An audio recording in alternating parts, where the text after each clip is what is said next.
The following contains discussion of graphic murder and rape. Viewer discretion is advised. At first, a single investigator worked the case full-time. Now, several people are involved. The pressure to catch this man has been mounting. White male, 6 feet tall, weighing 185 pounds. Tying up husbands or male companions. She was bound. He raped her. When it happened in 1980, it was a murder in a small town. It was a sensational, god-awful murder in a small town. Lyman Smith was a 43-year-old attorney about to be appointed as state judge by California Governor Jerry Brown. His wife, Charlene Smith, was a 33-year-old interior decorator. They were found in their bedroom, bound and bludgeoned to death with a log from the fireplace. Charlene had also been raped.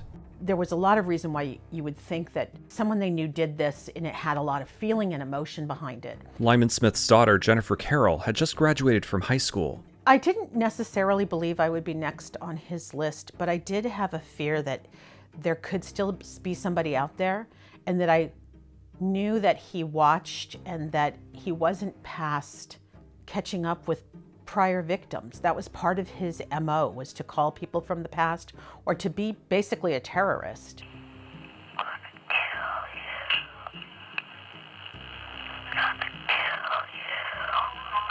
Detectives were flummoxed, but they did collect a semen sample belonging to the killer. In 1980, the technology necessary to match the DNA sample left at the crime scene with the killer didn't exist. 38 years after Lyman and Charlene Smith were murdered, investigators tracked a suspect to a Hobby Lobby craft store in Roseville, California, collecting DNA from his car door handle while he was inside. Later, they pulled another sample from a tissue found in his home trash. The sample matched the DNA that had been collected from the Smith crime scene. Tuesday, Sacramento County Sheriff's deputies arrested Joseph James D'Angelo at his home in Citrus Heights. I get chills just thinking about it. You know it's true, you can see it with your own eyes, but there's no way it could be true. Police had finally tracked down the Golden State Killer using a new tool in crime fighting, an online genealogy database. He did leave behind his genetic code, the final piece of the puzzle for Sacramento County District Attorney Anne Marie Schubert and her investigators. I believe very strongly that it's the greatest tool ever given to law enforcement. The Golden State Killer's capture became a sensation in magazines, newspapers, books, podcasts, television shows, and an HBO series. But the methods used to catch D'Angelo also meant digging through the lives of a significant portion of his family tree. It's revealing the information of everyone else related to them, close or distantly. Presenting profound implications for our constitutional right to privacy. We have to revisit the legal doctrines that apply. The kind of data sifted through to find the Golden State Killer may be the most personal to ever come along and the most difficult for an individual to control, putting secrets about our family, health, and biological future in the hands of powerful entities. They could start testing for things that we can't even conceive of today. The capture of the Golden State Killer was the culmination of a technological big data movement that has been growing since the turn of the century, without many of the traditional legal safeguards for privacy. The methods used to catch the Golden State Killer made it significantly easier to find suspects in horrendous cases, but it may be just as easy for the government to track innocent citizens via their DNA.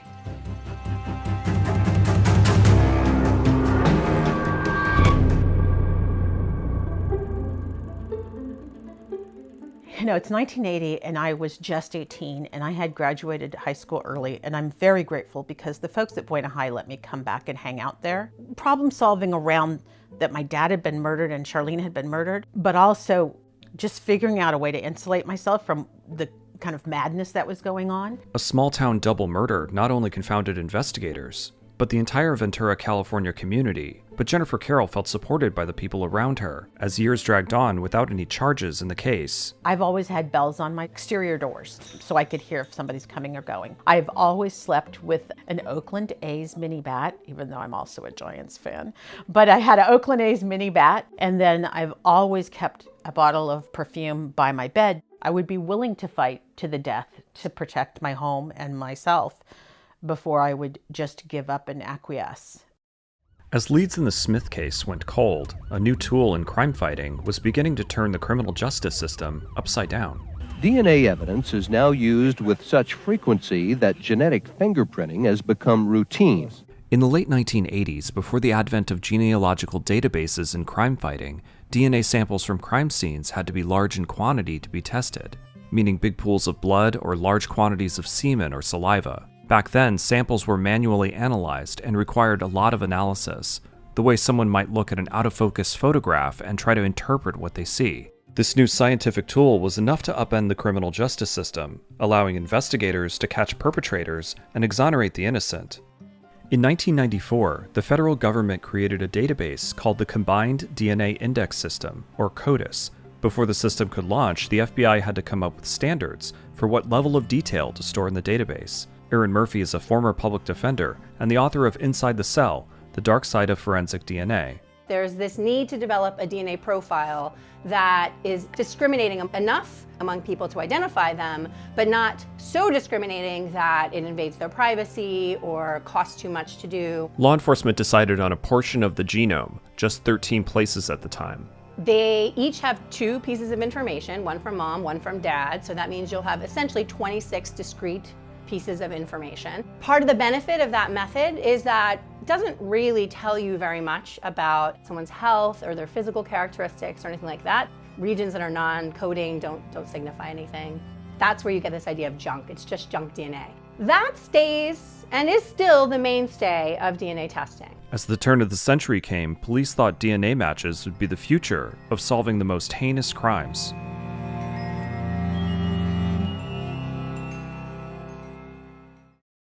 Investigators from counties up and down California were investigating what seemed to be rapes and murders contained to their own communities from the 1970s on, though there was some speculation that they could be connected. In 2000, my daughter was pretty young, new. She was about a year old. We were going back down to Ventura to visit old friends and show off the kid and that sort of thing. And I thought, I'm going to stop by the police department and just see if there's been any progress. It's been 20 years. Has there been something? And the man I went in to see, the officer that I saw, said, I think you need to sit down. Okay, that's a little condescending. And I said, yeah, probably not. And then he said, well, your dad's murder has been linked to a set of other murders in Southern California. We believe he's the victim of a serial killer. Yeah, I did need to sit down. Investigators couldn't find a match in the FBI's CODIS database, but they did find matches between a series of rapes and killings across Southern California. Then, an even bigger revelation. It was just a couple years later, I was driving here in the Bay Area and listening to KGO, and I heard them announce that a series of rapes in Northern California had been connected with murders in Southern California, and my intuition just said, I bet that's us. The killer's mayhem was more widespread than anyone had thought. Oh, hell yes, DNA connected all of them. And that, for me, was everything. To me, I almost felt like we had caught him without knowing who it was, but I knew when we got the person whose DNA matched, we were done. Police believe the same individual was responsible for at least 10 murders and 44 rapes up and down the state, and the total number grew from there. The revelation of a serial killer seemed like it was just a matter of time before police would find the suspect in a law enforcement database. Little did they know that it would be a completely different DNA database developed outside of law enforcement that would lead to the front steps of the killer. The eventual search would be so potentially shocking to the public that investigators would lie about what they did for years.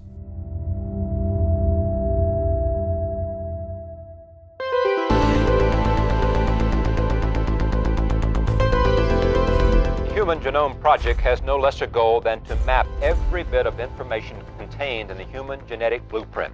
In 1990, the Human Genome Project promised to map the entire genetic makeup of the human body for $3 billion within 15 years. While the task had to be completed manually in the beginning, the project got ahead of its time horizon after the arrival of automated DNA sequencers. By 2001, there was a working draft of almost the entire genome. In coming years, doctors increasingly will be able to cure diseases like Alzheimer's, Parkinson's, diabetes, and cancer by attacking their genetic roots.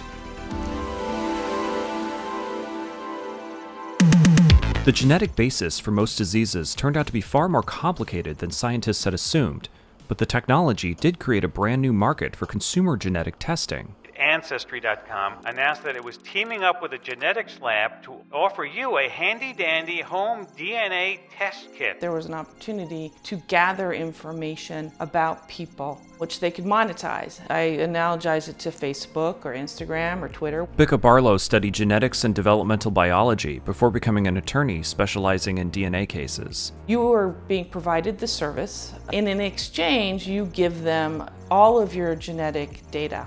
Advances in technology now make DNA testing affordable for anyone.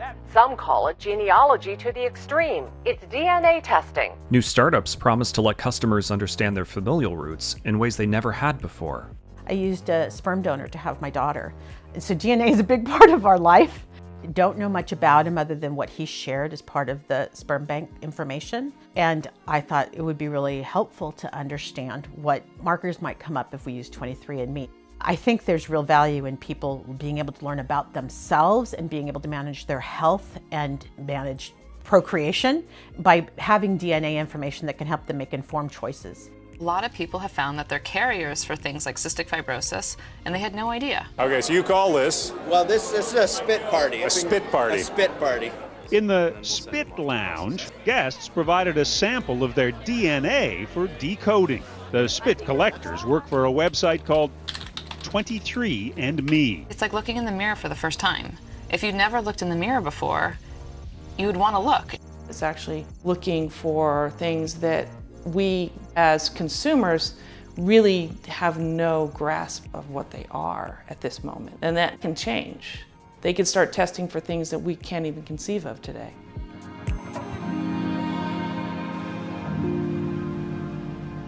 While the FBI's DNA database tested for a teeny tiny portion of the genome, these companies were testing for much more. It's a huge amount of genetic information. It's also a different kind of genetic information. It's not this junk, useless stuff. It's the key to all of these questions people want to answer through genomics. Companies like Ancestry, et cetera, use a method that's known as SNPs, single nucleotide polymorphism. And when they're looking at these SNPs, they're not looking at 13 places, 20 places. They're not looking at 1,000 of these SNPs. They're looking at hundreds of thousands, millions. Companies encouraged customers to compare their results online. The genealogy industry experienced a renaissance with conferences, community-run Facebook groups, podcasts, and YouTube how-tos. By 2018, 23andMe had collected the DNA of 10 million users. Ancestry.com had 15 million. Smaller companies like MyHeritage DNA and Family Tree DNA also collected profiles. Many users downloaded their raw genetic data and uploaded it to an open-source website called GEDmatch.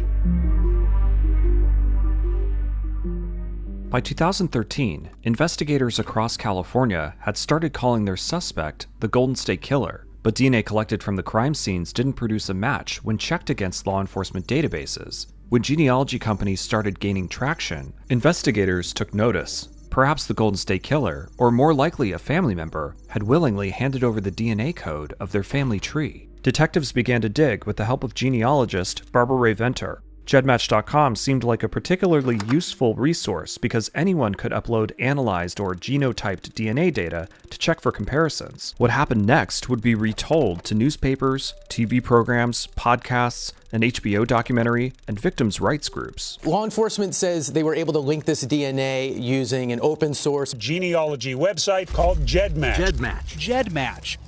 It turns out that story wasn't true. Federal and local law enforcement conducted a much more invasive and widespread search than was originally thought, tiptoeing around privacy policies and misleading the public with a story about GEDmatch. Their path to finding the killer shows why guidelines for law enforcement to respect the civil liberties of citizens is important. Without them, they could make up the rules as they go, which is exactly what happened. We've had the Golden State Killer's DNA up in CODIS since 2001, no hits. We've done familial searches here in California every single year in which it's been legal, no hit. We've done international searches. We did everything without success. Paul Holes was the longtime investigator of the Golden State Killer case. He was the one who saw opportunity in the blossoming world of online genealogy databases. The old form or the classic form of forensic testing is like taking a picture of someone's house, and the new form is moving in, is just living there, is squatting forever. Genetic genealogy isn't just revealing the information of the person who shared their genome. It's revealing the information of everyone else related to them, close or distantly. According to a 2018 report in the journal Science, in the near future, anyone of European descent could be identified through genealogical databases because of the ability to infer familial relationships. A lot of people don't consent. They're now basically discoverable. And that's just not how we've operated in this country. That's why we have the Fourth Amendment. It's because we value privacy. 23andMe and Ancestry.com had promised to protect their customers' privacy, stating that they would only provide information to the government under a court order, and they published transparency reports about the police requests they received. There was no way to analyze the Golden State Killer's DNA without the company's consent. Customers are asked to submit plastic vials full of saliva.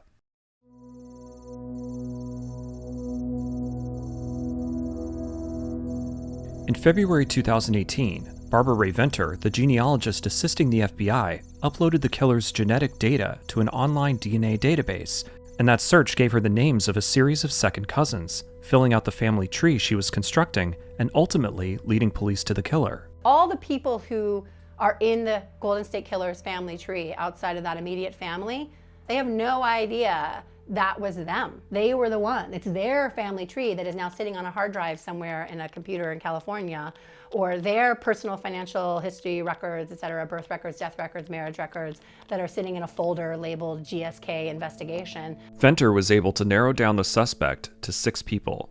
One had blue eyes, matching the description many gave of the Golden State Killer. A man who terrorized neighborhoods throughout California during a raping and killing spree in the 70s and 80s may now be in custody. I don't even think I ate that day. It wasn't until the end of the day that the emotions really flooded in. And you feel relief and horror and compassion and too many feelings at once. It's almost like crashing feelings.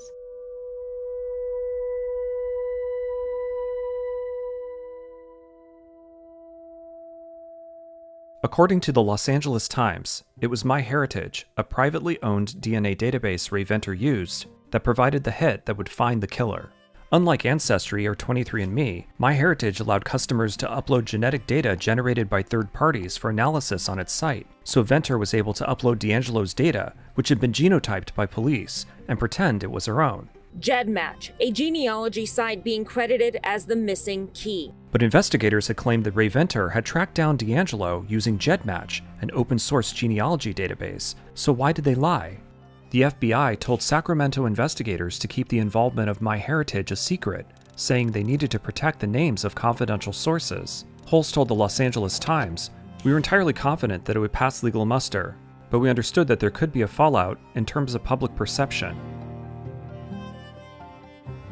The search of MyHeritage existed in a legal gray area, while the privacy policy assured users that their information would only be released if required by law. It also didn't account for a covert genealogical law enforcement search. The company didn't even know the search had happened until late 2020. Law enforcement's willingness to mislead the public afterward points to an uncertainty that the public will ever know all the details about these types of searches. According to the Times report, many different databases were used up until the MyHeritage hit, including YSearch, GEDmatch, and the private site Family Tree DNA, which willingly ignored their privacy policy so police could search their database without a warrant. Searching through multiple databases on their way to finding Joseph DeAngelo meant investigators may have come into contact with the lives of possibly thousands of innocent people, considering the mapping of family trees over a long period of time across multiple DNA databases.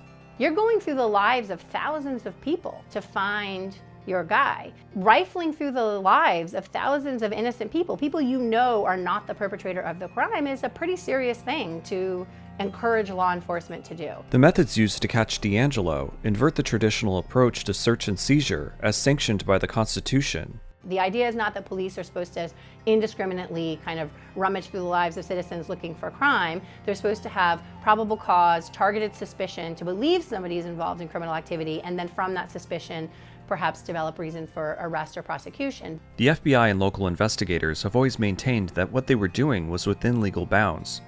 The arrest of the Golden State Killer led to an explosion in the use of genealogical databases as a crime-fighting tool.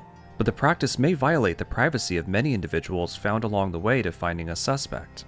The arrest of the Golden State Killer was a triumph of justice, but it also emboldened investigators, and could easily be abused in the years to come. I've thought a lot about DNA because, of course, it was responsible for his arrest, and I had banked on it for years, decades, knowing that that's how we would catch the bad guy. At the same time, I feel like I straddle this ethical chasm because DNA is probably the only thing that if I choose to share, it is not just my privacy that I am giving up. I'm kind of regretting that I put my kid on 23andMe because now, based on what's happened, I kind of wish I had waited with her so she could make her own decisions about that. It's interesting because, yes, I've lived with DNA my whole life, not knowing what I'm getting or what I am getting.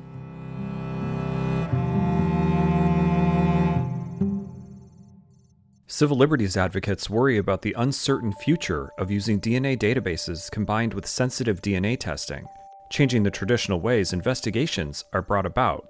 When DNA first entered the criminal justice system, large quantities of DNA were needed for testing. Traditionally, it was big blood stains that were being tested, so you knew what you were looking at. You knew there was a story behind a stain like that. But now we're testing things that have no necessary relevance to a crime. DNA methodology has always been moving towards more sensitive test methods. These tiny samples are called touch DNA. They could look for things that people had touched, because the theory is that what we touch, we leave some of our DNA behind on. Humans shed DNA wherever they go, and at varying rates as well, meaning a killer's DNA may end up on the murder weapon, or they may never leave a trace. Conversely, an innocent person might have marginally come in contact with a murder weapon and shed a lot of DNA on it. You can get cells that belong to people who may not have ever even come in contact with that item. They might have come in contact with another person who came into contact with that item, or they might have walked by and sneezed near that item, but they never actually physically touched the item. Crime scene samples can often be mixtures of multiple people's DNA, making it hard to decipher. So the result of that is that there can be sort of so much information in the sample because it's so many different people's DNA that you can start to kind of see what you want to see. Similarly, a sample may be of such low quality and quantity that it may not be a full profile. And when you only have part of the sample, that ability to kind of Rorschach test it to see what you want to see is even greater. This problem is particularly acute given the growth in DNA databases. Without a DNA database, if you have a sample from a crime scene and you want to match it to a perpetrator, you need circumstantial evidence suggesting someone may be responsible. Perhaps they were seen near the crime scene on video, or there was a history of violence. With the DNA database, the temptation for prosecutors is to find a match in the database and work backwards.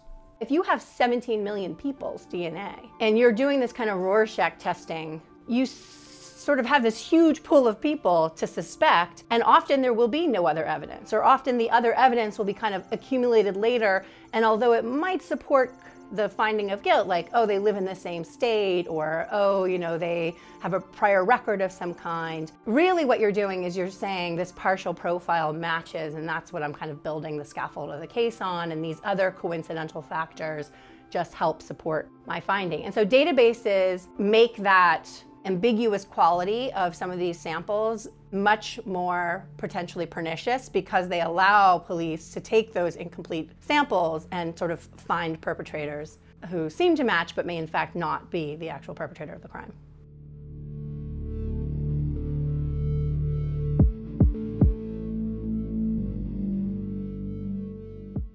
And we will all see the unbelievable capacity of humanity to be noble. This is a great day. Thank you very much. As the Human Genome Project was coming to a close, scientists worried about the possibilities of being able to quickly sequence genes. Today, in the wake of the Golden State Killer's capture, genealogical databases have also forced us to confront the possibilities of allowing the government to know so much about citizens' biological makeup without any guidelines. But the dark turn of DNA collection and databasing has already begun. While DNA can catch serial killers, it can also be used against citizens in horrific ways. While US law enforcement was trying to catch the Golden State Killer, Chinese law enforcement began to collect the DNA of its population to crack down on future crimes. The act is a lesson in what's possible in a world where the government has few restrictions on how they can use DNA databases, as well as the larger role biotech companies have begun to play in law enforcement all over the world. In China, a group of minority Muslims called Uyghurs were targeted by police in the DNA dragnet. In the 1990s, after the Soviet Union fell, Uyghurs outside of China saw liberation in places like Uzbekistan and Kazakhstan, but Uyghurs in China's Xinjiang province did not. As Uyghurs in China began to protest, Beijing began to see them as a threat to statehood and met the resistance with violent retaliation. In recent years, the Uyghurs have been the victims of discrimination, and any protest has been swiftly crushed. Over the next 25 years, Chinese police took a proactive approach to controlling Uyghurs using technology. Uyghurs saw their lives become a living surveillance state full of cameras tracking their every move, police checkpoints and key cards that controlled where they could travel, software that monitored messages on their phones, and a grading system that determined how often they would receive visits from the police at home. Beijing also put Uyghurs in work and re-education camps and blamed the entire population for the acts of extremist terrorists. Today, it's not uncommon for Uyghurs to disappear without a word to family members. Some Uyghurs are never heard from again. Now with DNA, Chinese law enforcement has begun sorting Uyghurs and other minorities by their ethnicity under the guise of preventing future crimes. The information could help authorities dramatically tighten their control over Uyghurs' lives, excluding them from public education and healthcare, forcing them to live in ghettos, or sending them to internment camps based on their genetic makeup. In a world where DNA technology is rapidly revealing information about health, genealogical makeup, as well as information that leads to the capture of notorious criminals like the Golden State Killer, it's also giving us a world where authoritarian regimes can even more effectively succumb to horrific impulses. When you see it in terms of this constant surveillance thing that's around your head, then it's very powerful, because it tells you, we know everything you're doing, we know who you are, we kind of know what you're thinking. I type something on the internet, I have to worry who's reading this. I'm calling someone, I have to worry who's listening. All these issues, even if they're not real, even if it's not happening, you can feel how that makes this machine that controls people. Yves Monroe is a professor who studies human clinical genomics at the University of Leuven in Belgium. So we think that it's all law enforcement wanting more and more toys.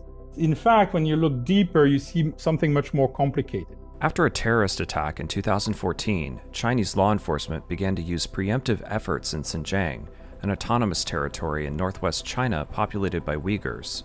What seemed to have happened is that in 2014, the Chinese government panicked, and then they went full force against the entire population to contain a potential terrorist threat that was really quite minor. Obviously, there was some separatist ideas, and there was a bit of Muslim radicalism, not more so than what we, for example, see in some parts of Europe. But they panicked and they said, we have to change this. According to the NGO Human Rights Watch, Xinjiang authorities collected fingerprints, iris scans, blood types, and DNA samples from all residents between the ages of 12 and 65. Biological samples, blood in particular, was collected in a way that was actually suitable for DNA profiling. The DNA profile seems to be on the lower end of places on the genome. However, these samples, they remain available. So as technology progresses, nothing prevents 5 years from now to rerunning all these biological samples, potentially with new technology.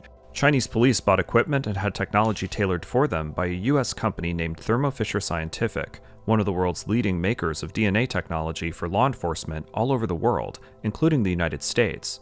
The Huaxa Platinum system tailored for Chinese police could effectively identify Chinese ethnic groups. Scientists from Thermo Fisher Scientific and the People's Public Security University of China, which works under Chinese law enforcement, talked about how successful the technology was in a 2016 scientific reports paper published by the Nature Research Journal, noting it was effective at investigating if a DNA sample belonged to someone of Han, Tibetan, or Uyghur descent. Every citizen knows, oh, my DNA is there. People are very concerned about defining ethnicity, so putting you in bins, saying you belong to this family, we don't like that family. This is now possible. Telling you you're a real Uyghur, or you're halfway, or you're not. This DNA database can do that. In 2019, Thermo Fisher Scientific said it would stop selling DNA sequencers in Xinjiang after pressure built up over years from human rights groups and politicians. But the company's work with Chinese law enforcement extended beyond Xinjiang.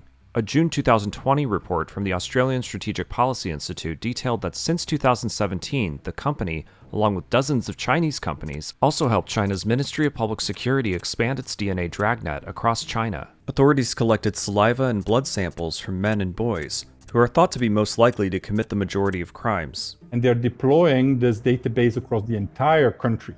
So now they are just a couple years away from having a DNA database that would cover the entire male population of China. Chinese police have said citizens hand over their DNA voluntarily, but human rights groups have scoffed at the suggestion. Thermo Fisher Scientific did not respond to our interview request, but the Australian report estimates that the Chinese government has access to somewhere between 100 million and 140 million profiles, making it the largest DNA database in the world. It may seem like a fantasy for any country to entertain the idea of a universal DNA database of people on the scale of what's happening in China. But in a world where even just a portion of the population is available to law enforcement through the invasive testing done by genealogy companies, police could simply infer familial relationships, sending the United States barreling towards a future where everyone may be identifiable by the government, adding a pair of surveillance eyes to law enforcement's arsenal that go far beyond data collection of what you think, do, or say. It's a future where the government could expand their power to control human behavior, targeting people over perceived bad genes, going after genetically linked families deemed to be unfavorable by an administration, exposing secrets about health and family lineage. When privacy stops being a social norm, authoritarian power slowly creeps in.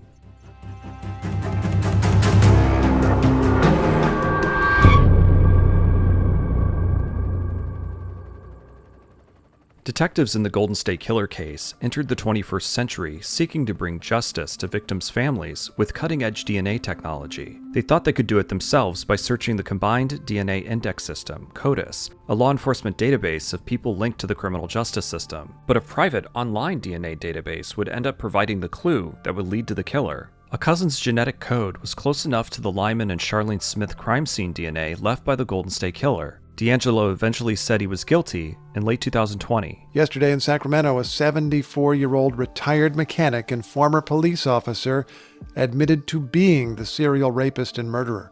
His name is Joseph D'Angelo Jr., and he pleaded guilty to 13 murders and rapes. The suspect became known as the Golden State Killer. The new method in crime fighting went on to be used to name suspects in dozens of other cold cases across the United States, ushering in a new technological leap that the law is still catching up with.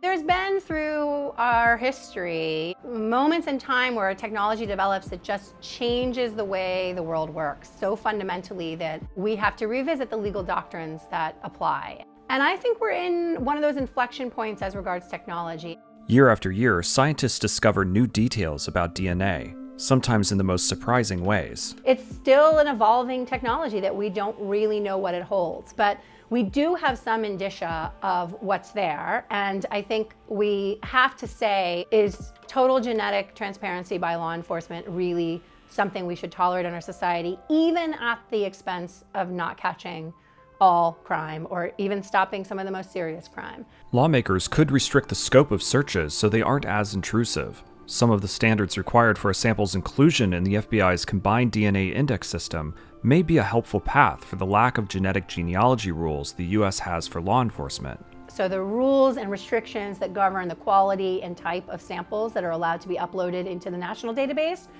would be, in essence, applied to genetic genealogy in this way. You're not going to be able to do a genetic genealogy sample to find the witness of a crime as opposed to the actual perpetrator. You can't do it in a laboratory that isn't qualified and validated to do the kind of testing they're claiming they do. They should be limited to the most serious kinds of cases, and they should only be allowed to be engaged by qualified and trained personnel, and they should be limited to crime scene samples that were first tested and checked against the National Forensic Database. Basic common sense restrictions on how it's done.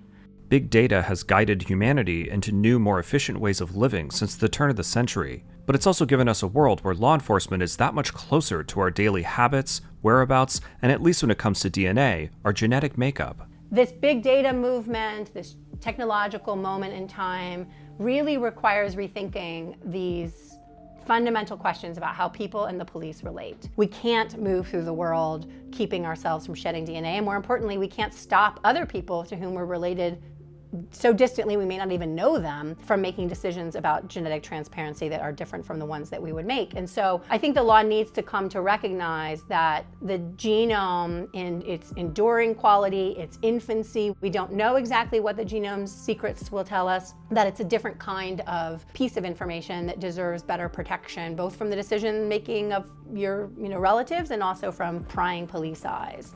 Maryland has a bill on the governor's desk that limits the use of genetic genealogy by police to serious crimes and requires police to ask a judge's permission before it begins a search. It may be a framework other states will look to.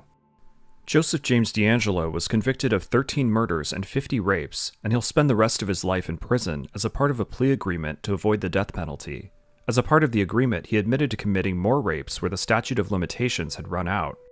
I suspect there's a function of age involved, but it has made me remember a lot of things I'd forgotten or put away for whatever reason. If you had asked me when I was 18, when they catch the guy, will this change your life? I would have thought, no, it has no impact on me. And in fact, maybe because it's been 38 years, it's had a tremendous impact.